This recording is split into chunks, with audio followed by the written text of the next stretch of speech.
बुनियादी तौर पर अल्लाह का डर, अल्लाह का खौफ जब इंसान के अंदर दाखिल हो जाए तो फिर बहुत सारी खराबियाँ खुद ब खुद ख़त्म हो जाती हैं। बेशक।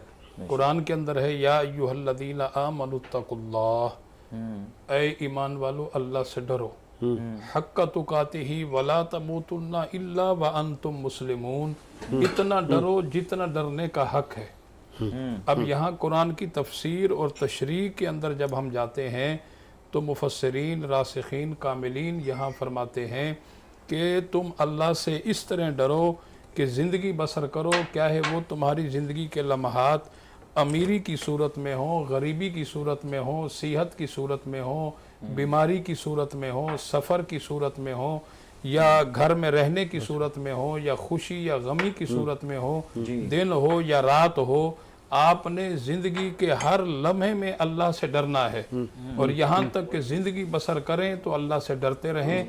और जब आपकी ज़िंदगी का इख्तिताम होने लगे तो फरमाया कि उस वक्त भी जब तुम्हारे जिस्म से रूह निकाली जाए तो तुम्हारे जिस्म के अंदर जो है अल्लाह के डर और खौफ का पटा मौजूद होना चाहिए। और जो इंसान सारी ज़िंदगी अल्लाह से डरता रहे, हर लम्हा, हर घड़ी, और यहाँ तक कि जब उसकी ज़िंदगी इख्तिताम पजीर होने लगे, उसके जिस्म से रूह परवाज हो जाए, तब भी उसके गले के अंदर अल्लाह के डर खौफ का पटा मौजूद हो, तो ऐसे कामिल इंसान के लिए क्या इनाम और क्या इकराम है।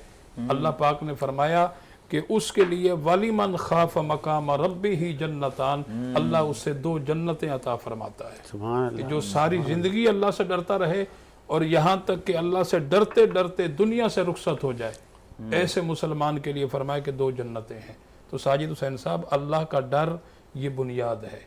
जिस इंसान ने अपने अंदर अल्लाह के डर को दाखिल कर लिया वो इन तमाम खराबियों से पाक हो जाता है।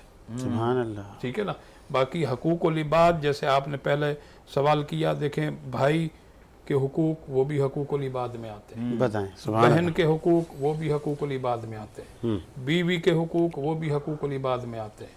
इसी तरह जो है फिर दीगर जो रिश्ते हैं, माँ बाप हत्ता के, वो भी हुकूकुल इबाद के अंदर आते हैं। इसलिए हकूकुल इबाद बहुत अहम तरीन चीज़ है कि हमने जो है वो अल्लाह का डर, सबसे पहले आपने बहुत अच्छी बात की कि अल्लाह का डर नहीं है, तो जिसके अंदर अल्लाह का डर है यकीनन वो इन तमाम खराबियों से खुद ब खुद पाक हो जाता है।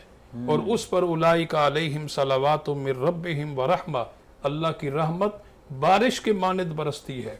और जब रब की रहमत बारिश के मानद बरसे, फिर सर से लेकर पांव तक उसे धोकर साफ कर दिया जाता है। बहुत खूबसूरत बात करते हैं।